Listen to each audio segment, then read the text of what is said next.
గురూజీ 72 గంటల్లోనే ఫోన్లోని అద్భుతమైన జ్యోతిష్య పరిష్కారం చూపిస్తారు. నమ్మండి, నమ్మకపోండి, ఇది నిజం. శ్మశాన కాళి రుద్ర చౌడీదేవి ఆరాధకులు నంబర్ 1 వశీకరణ స్పెషలిస్ట్. గురూజీ మనిషి పుట్టుక నుండి చనిపోయే వరకు వచ్చే అన్ని క్లిష్టమైన సమస్యలకు పరిష్కారం ఇక్కడ లభిస్తుంది. విద్య, ఉద్యోగం, వ్యవహారం, స్త్రీ ప్రేమ, పెళ్లి, సంతానం, స్త్రీ పురుష వశీకరణం, భూవశం, భార్యాభర్తల కలహాలు, కోర్టు సమస్యలు, విడాకుల సమస్యలు, చేతబడి, అప్పుల బాధ, ఇంకా మీకు ఎలాంటి సమస్యలు ఉన్నా 72 గంటల్లోనే శాశ్వత జై శ్రీమన్నారాయణ. నేను మీ ఐకాన్ ఆస్ట్రాలజర్ గట్టుపల్లి సురేష్ బాబు. అయితే మనకి ఈ యొక్క సెప్టెంబర్ మాసంలో 7వ తారీఖు, ఈ 7వ తారీఖున మనకి సంపూర్ణ చంద్రగ్రహణం అనేది లభ్యమవుతుంది.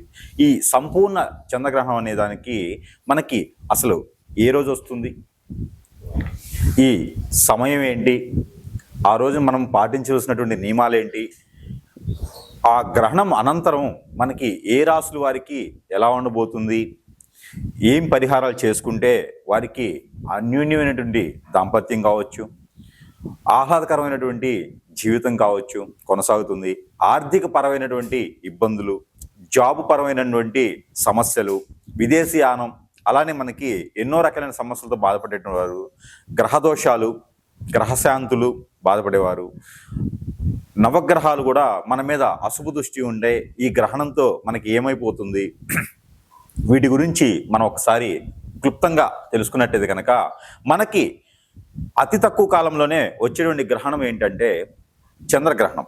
ఇది సంపూర్ణ చంద్రగ్రహణం అని చెప్పొచ్చు. ఈ సంపూర్ణ చంద్రగ్రహణం మనకి సెప్టెంబర్ 7వ తారీఖు 2025 సంవత్సరంలో ఆరంభమవుతుంది. ఇది ఈ సంపూర్ణ చంద్రగ్రహణం మనకి భారతదేశ వర్తమాన ప్రకారంగా ఇక్కడ మనకి సమయం చూసినట్లయితే కనుక ఇక్కడ రాత్రి 9:50 మొదలవుతుంది. ఈ గ్రహణానికి 3 అధ్యాయాలు అంటారు. అంటే 6 గంటల అంటే 4:30 గంటల సేపు ఈ గ్రహణ అధ్యాయం అనేది ఉంటుంది. అందులోనూ 3 అధ్యాయాలుగా మనం తీసుకోవచ్చు. 9:50 మొదలయ్యి అది మనకి దగ్గర 2 గంటల వరకు కూడా ఏకుంజానం, అంటే మనకి తెల్లవారితే ఏకుంజానం 8వ తారీఖు, అంటే ఆ మబ్బులో మనకి బ్రాహ్మీ ముహూర్తం 2:50 వరకు వస్తుంది. ఇది 2:30 వరకు కూడా ఈ చంద్రగ్రహణం అనేది సంభవిస్తుంది. ఇది మన భారతదేశంలో అయితే కనపడకపోవచ్చు, కానీ గ్రహాలు కాబట్టి ఈ గ్రహాలకు సంబంధించినటువంటి విధానంలో మనం జీవిస్తుంటాం కాబట్టి మనకి ఆ ఒక సమస్య, ఆ గ్రహణ శోభ అనేది మనకి ఖచ్చితంగా లభిస్తుంది అని చెప్పొచ్చు. అయితే ఈ దీంట్లో 3 అధ్యాయాలు అనుకున్నాం.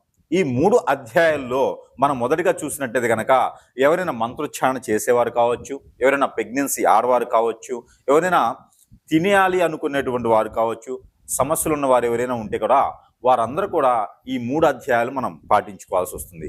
మొదటిగా మనకి వచ్చేటువంటిది లగ్నం. ఈ లగ్నంలో మొదటిసారిగా మనకి గ్రహణం ఆరంభం అవ్వకముందే మనం స్నానం ఆచరించాలి. ఈ స్నానం ఆచరించిన తర్వాత గ్రహణం పట్టుతాం. ఈ గ్రహణం పట్టిన అనంతరము మళ్ళీ విడిచిన వెంటనే మళ్ళీ స్నానం ఆచరించాలి. ఇక ఈ గ్రహణ సమయంలో భుజించడం కానీ, ఏదైనా పానీయాలు సేవించడం కానీ, మాట్లాడుకోవడం, పనికొచ్చేటువంటి విషయాలు మాట్లాడుకోవడం కానీ, ఏదైనా ఉన్నత స్థానానికి వెళ్ళేటువంటి విషయాల గురించి మాట్లాడుకోవడం కానీ, భార్యాభర్తల కలయిక కానీ, అలానే పిల్లలకి తినిపించడం కానీ, ఆడుకోవటం లాంటివి కానీ చేయకూడదు. పెద్దగా కొట్లాడుకోవడం, గొడవలు పడుకోవడం లాంటివి చేయకూడదు. అలానే టీవీలు చూసుకోవడం లాంటివి అలాంటివి చేయకూడదు. అలాంటి నాకు తెలిసినంత వరకు ఫోన్ కూడా ఆ సమయంలో ఆపేస్తే మంచిది. ఎందుకంటే కనుక రేడియేషన్ అనేది చాలా ఎక్కువగా మనకు వచ్చేలాగా ఉంటుంది. ఇకపోతే ఈ గ్రహణంలో, ఈ గ్రహణ సమయంలో కనుక మీరు అందరూ కూడా ప్రశాంతంగా జీవితం కొనసాగించాలి. ఆలోచన విధానాన్ని మానేయాలి. ఏదైనా దేవునికి సంబంధించినటువంటి ధ్యానంలో ఏదైనా చేస్తే చాలా మంచి జరుగుతుంది. ఏదైనా దేవునికి సంబంధించిన ఆరాధన కావచ్చు, ధ్యానం కావచ్చు చేయొచ్చు. అలానే ఆలయాలన్నీ కూడా ముందు రోజు నుంచి లేదా అదే రోజు నుంచి కూడా మూతపడి ఉంటాయి. అలానే ప్రక్షాళన, ఈ గ్రహణానంతరం ఇంటిని మొత్తం శుభ్రం చేసుకుని, దేవుని మందిరం అంతా శుభ్రం చేసుకుని, తినేటువంటి ఆహారాలు ఏమైనా ఉంటే కూడా, వండినటువంటి ఆహారాలు ఉంటే కూడా అవన్నీ కూడా పడవేయాలి. ఇంకా వాటర్లో కానివ్వండి, ఇలాగ ఫ్రిడ్జ్లో కానివ్వండి, ఇట్లా ఏమైనా ఉంటే కనుక గరిక తీసుకొచ్చి ముందు రోజు సాయం సంధ్యవేళ కన్నా ముందే, అంటే 6వ తారీఖే మీరు గరిక వేసుకుంటే మంచిది. లేదా 7వ తారీఖు సాయంత్రం 4:30 లోపు కనుక మీరు ఆ తినేటువంటి వస్తువుల మీద గరిక వేసుకోవాలి. ఇక మీరు తినాలి అనుకుంటే గరిక కింద వేసుకొని పీటలాగా దాని మీద కూర్చొని మీరు తినడం వల్ల ఇబ్బంది లేకుండా ఉంటుంది. ఇకపోతే ఆరోగ్య సమస్యలు ఉన్న వారైతే ఈ గరిక చేతిలో పెట్టుకోవడం, దగ్గర పెట్టుకోవడం చేస్తే ఆ సమస్య, రేడియేషన్ అనేది కొంతమేర లేకుండా అయితే ఉంటుంది. ఇకపోతే ఈ గ్రహణం రోజున ప్రెగ్నెన్సీ లేడీస్, ఎవరైనా ప్రెగ్నెన్సీతో ఉన్నటువంటి ఆడవారు ఉంటే కనుక వారు ఒక రోజు నుంచి ప్రసవించే వరకు కూడా ప్రెగ్నెన్సీ లేడీస్ కింద వస్తారు. కాబట్టి వారు బయట వచ్చేటువంటి వెలుతురుకి తిరగకపోవడం, ఆ రోజున 6-7 కూడా తినేయడం లాంటివి చేస్తే మంచిది. ఇక లేదు ఈ గ్రహణాలన్నీ నాకేం చెయ్యవు అనుకొని ఎవరైనా మొండిగా, మూర్ఖంగా ఇవన్నీ నాకు పట్టవు అని చెప్పేసి అని ఎవరైనా ఉంటే, ఇవన్నీ నేను నమ్మను అనుకునే వాళ్ళు ఎవరైనా ఉంటే వారు తిన్నారంటే కనుక ఆ తరువాత 6 మాసాల లోపు వారికి ఏదైనా ఆరోగ్య సమస్యలు వచ్చేలాగా ఉంటుంది. హాస్పిటల్కి వెళ్ళి టెస్ట్ చేస్తే ఏ సమస్య లేదని చెప్తారు. కానీ మీలో ఏదో ఒక తెలియని ఆందోళన, చికాకు, స్టమక్ పెయిన్ లాంటివి వస్తాయి. ఒక్కొక్కరికైతే kidney fail, liver effect, heart problems కూడా వచ్చే అవకాశాలు ఖచ్చితంగా ఉంటాయి. అందుకని ఇలాంటివన్నీ ఉన్నాయి, ఇవన్నీ నమ్మాలి, నమ్మి చేసుకుంటే మంచిది. ఇకపోతే వీటన్నిటికీ సంబంధించి ఈ పరిహారాలు కూడా ఉంటాయి. ఏ రాశి వారు ఎలాంటి పరిహారాలు చేసుకోవడం ద్వారా ఈ యొక్క సెప్టెంబర్ మాసం 2020 సంవత్సరం 7వ తారీఖు వచ్చేటువంటి గ్రహణం ద్వారా వచ్చేటువంటి అశుభ దృష్టి నుంచి శుభ దృష్టిగా ఏ రాశి వారు మలుచుకోవడం వలన వారికి మంచి జరుగుతుంది అనేది ఒకసారి మనము చూద్దాం. అలానే మనకి 12 రాశుల్లో ఒకటి కర్కాటక రాశి. ఈ కర్కాటక రాశి వారికి మనకి సెప్టెంబర్ మాసంలో 7వ తారీఖు రోజున వచ్చేటువంటి చంద్రగ్రహణంకి తరువాత ఎలా ఉంటుంది అనే దాని గురించి ఒకసారి మన పరిగణన తీసుకున్నట్టయితే కనుక ఈ చంద్రగ్రహణానికి సంబంధించినటువంటి ఇబ్బంది, ఆ ఒక చంద్రగ్రహణ అశుభ దృష్టి ఏదైతే ఉందో ఇది కర్కాటక రాశి వారి మీద కూడా ఖచ్చితంగా ఉంది అని చెప్పవచ్చు. కాబట్టి ఈ యొక్క పరిహార నిమిత్తంగా చేసుకున్నట్లయితే ఈ కర్కాటక రాశి వారికి ఈ ఇబ్బందులు ఎంతకాలం వస్తాయి? 3 మాసాలైతే ఈ గ్రహణానికి సంబంధించినటువంటి ఇబ్బందులు 3 మాసాలు ఖచ్చితంగా కనబడుతున్నాయి. అవి వీరికి ఎలా ఉండబోతున్నాయి అన్నట్టయితే కనుక ఈ కర్కాటక రాశి వారికి పెళ్ళిళ్ళు అనేది అవ్వకపోవటం, పెళ్ళి అయినా కూడా ఏదో రకమైనటువంటి సందర్భంలో గొడవలు అవ్వటం, మూడో వ్యక్తి మధ్యలోకి రావటం, దాంపత్య జీవితంలో మార్పులు రావటం, పిల్లలు కలగకపోవటం, పిల్లల్లో కూడా మాట వినకపోవటం. ఈ 3 మాసాల్లో కనుక కర్కాటక రాశి వారు ఎవరైనా ప్రసవం అయినట్లయితే కనుక స్త్రీలు, వారిలో అంగవైకల్యం ఇబ్బందులు కలగడం, బిడ్డకి పుట్టినటువంటి బేబీకి, ఇవన్నీ భయపడే అవసరం లేదు. కానీ జరిగేవి ఇలా ఉంటాయని చెప్తున్నా. ఇది గ్రహణం అనంతరం 3 మాసాల వరకు ఇలాంటి ఇబ్బందులు అయితే ఉంటాయి. మరొకటి, ఆరోగ్యం కూడా కొంత క్షీణించినట్టుగా అనిపించడం, నరదిష్టి ప్రభావం కూడా వీరి మీద ఎక్కువ కనిపించడం, ఈ గ్రహానికి సంబంధించిన ఇబ్బందులు కూడా ఖచ్చితంగా ఉన్నాయి అని లేవని ఏమీ చెప్పలేం. అలానే వీటితో పాటు జాబులో వెసులుబాట్లు ఉండవు, ఏం చేసినా ముందుకు వెళ్ళదు. వీటితో పాటు మనకి ఎవడైనా మన మీద కోపంతో, ఈ గ్రహణ శోభ కొంత అయితే మూలిగిరైతే తాటిగా పడ్డది అనేటట్టుగా ఎంత చేసినా ముందుకు వెళ్ళలేం, ఈ గ్రహణ శోభ ఒకటి. అలానే దానితో పాటు మనకి మీద కక్షతో ఎవరైనా మన మీద చెడు ప్రయోగం, హిప్నాటిజం, బ్లాక్ మ్యాజిక్, వశీకరణ లాంటివి ఏమైనా చేయించున్నడితే ఒక పక్కన ఆ ఇబ్బంది, మరో పక్కన ఈ యొక్క గ్రహణ శోభ, ఇవన్నీ కూడా మనకి ఒకేసారి మన మీదకి వస్తాయి అన్నమాట. అంటే అన్నీ కూడా అష్టదిబ్బందిని అయిపోయేసి ఏమి చేయాలో కూడా అర్థం కాని పరిస్థితికి ఏర్పడిపోతాం. అంటే ఒక గురువు గారి దగ్గరికి వెళ్ళాలన్నా మీ మనసు మైండ్ తెలియదు, వెళ్ళాలి అనిపించదు. అలా ఉంటుంది కర్కాటక రాశి వారి పరిస్థితి. ఇవన్నీ వినగానే ఏంటి గురువు గారు ఇలా చెప్పేస్తున్నారు, మాకు ఇంత భయం వేస్తుంది అన్న టైపులో ఆలోచించకండి. ఇవన్నీ కూడా ఏంటంటే మనం ముందుగా చెప్పడం ద్వారా మీరు ముందుగా తెలుసుకుంటారు. దానికి పరిష్కార మార్గాలు మన దగ్గర బోలెడు ఉన్నాయి. మీరు ఆవేశపడి ఆలోచించి అలానే కూర్చుని పోయే అవసరం లేదు. ఈ రోజుల్లో ప్రతిదానికి అంటే శతకోటి దరిద్రాలకి అనంతకోటి ఉపయోగాలు ఉన్నట్టుగా మనకి అన్ని రకాల మార్గాలు అయితే ఉన్నాయి. ముందుగా తెలుసుకోవడం ద్వారా అన్ని రకాల ప్రికాషన్స్ మనం తీసుకునేదానికి అవకాశాలు ఉన్నాయి. అలానే మనకి ఆరోగ్య సంబంధించిన విషయాలు కూడా అయితే స్టమక్ రిలేటెడ్ ప్రాబ్లమ్స్, బ్లడ్కి రిలేటెడ్ ప్రాబ్లమ్స్, లివర్కి సంబంధించిన సమస్యలు కూడా మీకు కనిపిస్తున్నాయి. కాబట్టి మీరు సమస్య రాగానే డాక్టర్ దగ్గరికి వెళ్ళటం మంచి విషయమే, కానీ దానికన్నా ముందుగా అందరూ తెలుసుకోవాల్సిన విషయం ఏంటంటే ఒక గురువును కూడా మీరు సంప్రదించాలి. ఆ గురువు లేదండి ఇది మీకు దోషాలు కాదు, నిజంగానే ఆరోగ్య సమస్య ఉంది అంటే అప్పుడు మీరు హాస్పిటల్కి వెళ్ళండి.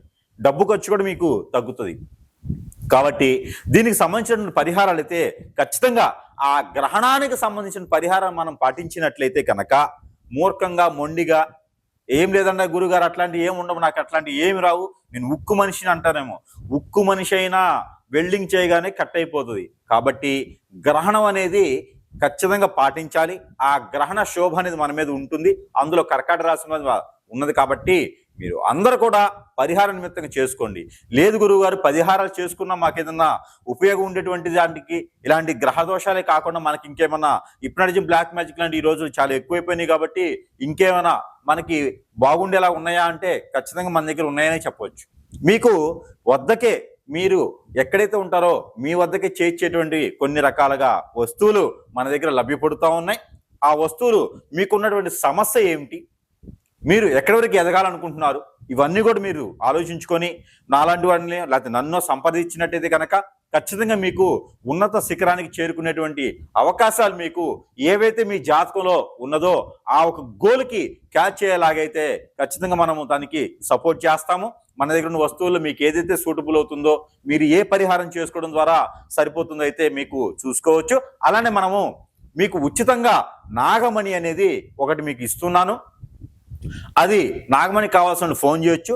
ఈ గ్రహణానికి సంబంధించినటువంటి దోషం కూడా కొంతమేర ఆ నాగమణి ద్వారా కూడా మీకు పటాపంచలేదానికి అవకాశం ఉంది. అది తీసుకెళ్లి పూజా మందిరంలో పెట్టేసి పూజ చేయడం ద్వారా అన్ని రకాల గ్రహాలు కూడా మీకు శాంతింపజేసి మీకు అనుగ్రహం సృష్టించేలా ఉంది. కాబట్టి ఆ మేర మీరు ప్రయత్నం చేయొచ్చు. మరి ఇంకేమైనా కావాలని కూడా సంప్రదించవచ్చు. అలానే ఈ యొక్క రాశి వారు ఏదైతే ఉందో వారికి ఈ గ్రహణానికి సంబంధించినటువంటి దోషం పటాపంచలేందుకు ఈ మార పరిహారం చేసుకొని అదృష్టవంతులు అవ్వచ్చు. ఇది 3 మాసాలు ఉంది కాబట్టి ఈ ఎఫెక్ట్ మీకు 15 రోజుల లోపున ఈ దానాలు కావచ్చు, ఈ చెప్పేటువంటి పరిహారం ఏదైతే ఉందో అది చేసుకొని ఈ గ్రహణానికి సంబంధించిన శోభని అశుభ దృష్టిని శుభ దృష్టిగా మోల్చుకొని అదృష్టవంతులు అవ్వండి. ఈ పరిహారం అయితే మీకోసం.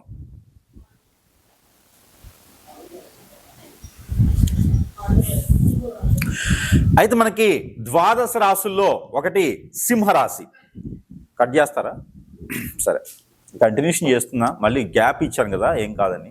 ఇకపోతే పరిహార నిమిత్తం ఈ పరిహారాలు అయితే ఖచ్చితంగా మీరు చేసుకోవాల్సినటువంటి పరిహారాలు ఇవి మాత్రం ఖచ్చితంగా అందరూ పాటించండి.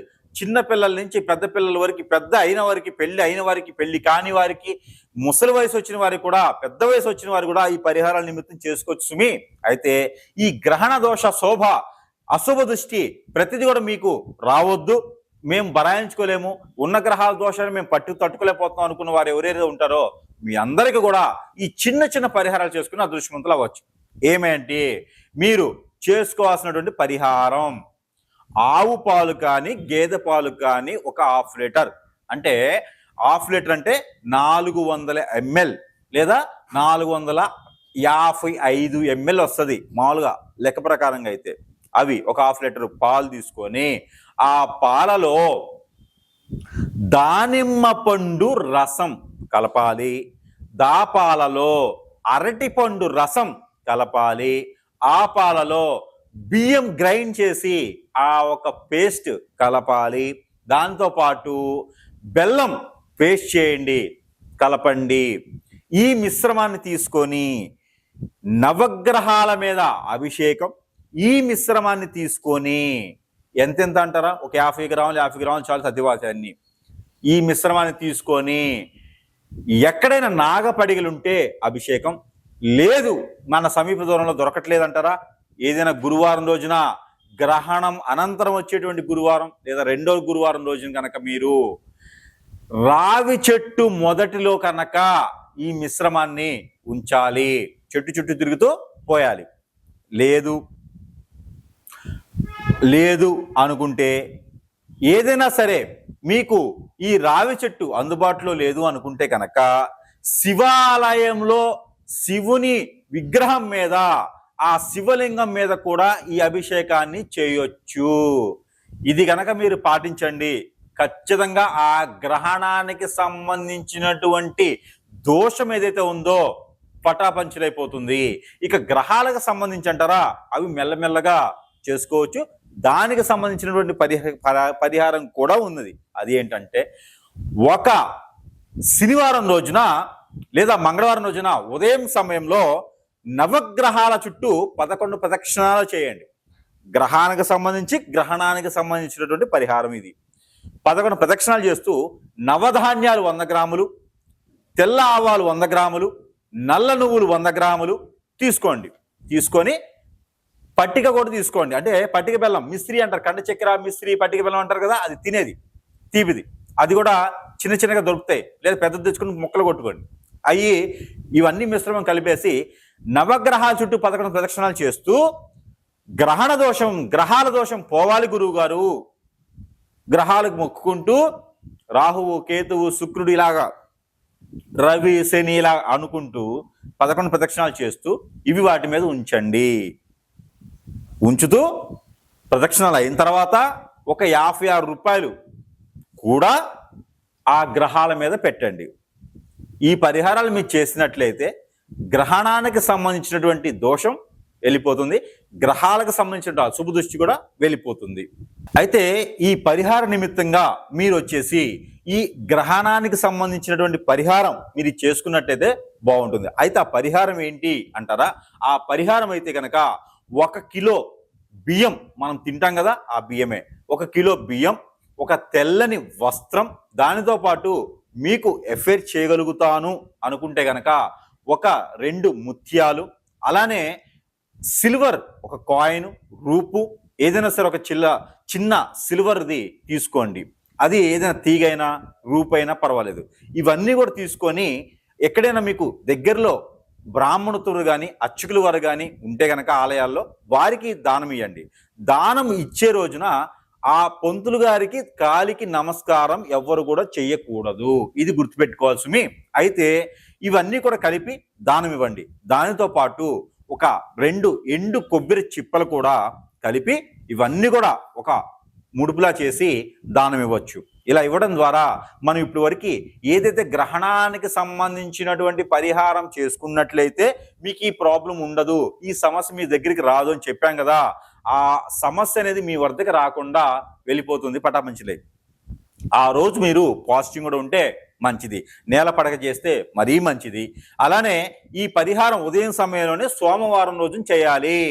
ఈ సోమవారం రోజు నీ పరిహారం చేసుకుంటూ శివాలయం దగ్గర ఉంటే అక్కడ శివాలయం ఉన్నా, అమ్మవారు ఉన్నా, లేకపోతే విష్ణాలయం ఉన్నా, ఆంజనేయ స్వామి ఉన్నా, సాయిబాబా ఉన్నా కూడా ఆ రోజు మీకు కుదిరితే కనుక అభిషేక, అర్చన, హోమ, యజ్ఞ, యాగ, జపం ఏదైనా సరే కూడా చేయండి. ఈ పరిహారం అయితే ఖచ్చితంగా చేస్తే మీకున్నటువంటి సమస్య అనేది పటాపంచలైపోతుంది. దానితో పాటు మరొక పరిహారం ఇది ఏమిటంటే కనుక, ఎక్కడైనా ఆలయాల వద్ద అడుక్కునేటువంటి ఆడవారు ఉంటారు, వారు చిన్నవారున్నా పెద్దవారున్నా, ఒక 3 లేదా 4కి ఏదో ఒక కలర్ ఉన్నటువంటి శారీ, బ్లౌజ్ పీస్, ఒక 2 రకాల ఫ్రూట్స్ తీసుకుని వెళ్ళి, అమ్మ నవగ్రహాల దోషాలు అది వాళ్ళ ముందు అనుకోకూడదు, మన మనసులో అనుకోవాలి, నాకున్నటువంటి సమస్యలన్నీ పోవాలి, నవగ్రహ దోషాలన్నీ తొలగాలి, దానితో పాటు మీ సమస్య పర్టికులర్గా ఏముందో అది చెప్పాలి, దానితో పాటు మీరు ఈ గ్రహానికి సంబంధించినటువంటి దోషాలే కాకుండా గ్రహణానికి సంబంధించిన దోషం కూడా అని అనుకొని ఆ 3 లేదా 4కి ఒక శారీ, ఒక బ్లౌజ్ పీసు, దానితో పాటు ఒక 2 రకాల ఫ్రూట్స్ తీసుకొని వెళ్ళి ఆమె ఒళ్ళో పెట్టేసి నమస్కారం చేసి వచ్చేయాలి. దీంతో పాటు మీకు పెళ్లి కాకుండా పెళ్లి అవుతుంది, గ్రహ దోషం అన్ని కూడా తొలగిపోతాయి, గ్రహణానికి సంబంధించిన దోషం కూడా తొలగిపోతాయి, ఆరోగ్య సమస్యలన్నీ కూడా మెరుగుపడతాయి. కాబట్టి ఈ యొక్క పరిష్కారం చేసుకొని మీరు అదృష్టవంతులు అవ్వచ్చు. అయితే మరొకటి, ఈ యొక్క పరిష్కారం అయితే ఖచ్చితంగా మీ అందరూ కూడా చేసినట్టయితే అదృష్టవంతులు అవుతారు. దాంతో ఏమిటంటే కనుక పాలు, గేదె పాలు కానీ ఆవు పాలు కానీ తీసుకొని ఒక 1/2 లీటర్ పాలు, ఆ పాలలో కనుక అరటిపండుతో పాటు మీరు అరటిపండు పాలుతో పాటు మీరు తేనె, పన్నీరు ఇవన్నీ కూడా కలిపి, కుంకుమ పువ్వు ఇవన్నీ కూడా కలిపేసి తెల్ల ఆవాల చూర్ణం, అలానే మీకు గసగసాల చూర్ణం కూడా కలపాలి. దాంట్లో కండ చక్కెర కానీ బెల్లం కానీ వేయాలి. దాంట్లో ఆ పాలని శివాలయంలో అభిషేకం చేయాలి. దాంట్లో కర్పూరం కూడా కలపండి. పచ్చ కర్పూరమా, హారత కర్పూరమా, ముద్ద కర్పూరం ఏదో ఒకటి దాంట్లో కలపండి. ఆ కర్పూరం కలిపినటువంటి ఈ పాలు సమీప దూరంలో ఉన్నటువంటి ఆలయంలో అభిషేకం చేయాలి. దీనితో పాటు తవలపాకులు కూడా స్వామివారికి సమర్పించాలి. ఇలా చేసినట్లయితే కనుక మీకు ఈ గ్రహానికి సంబంధించినటువంటి దోషం పటాపంచలైపోతుంది. ఈ యొక్క చిన్న చిన్న పరిహారాలు చేసుకొని అదృష్టవంతులు అవ్వచ్చు. ఈ పరిహారాల్లో ఏ ఒక్కటి చేసినా కూడా మీకు అన్ని రకాల అశుభం పోతుంది, శుభదృష్టి మీ మీద ఉంటుంది. గ్రహాల యొక్క అనుగ్రహం మీ మీద ఉండేసి ఈ గ్రహణ అశుభ దృష్టి తొలగేసి అదృష్టవంతులు అవ్వచ్చు. కాబట్టి ఈ పరిహారం మీకోసం. జై శ్రీమన్నారాయణ.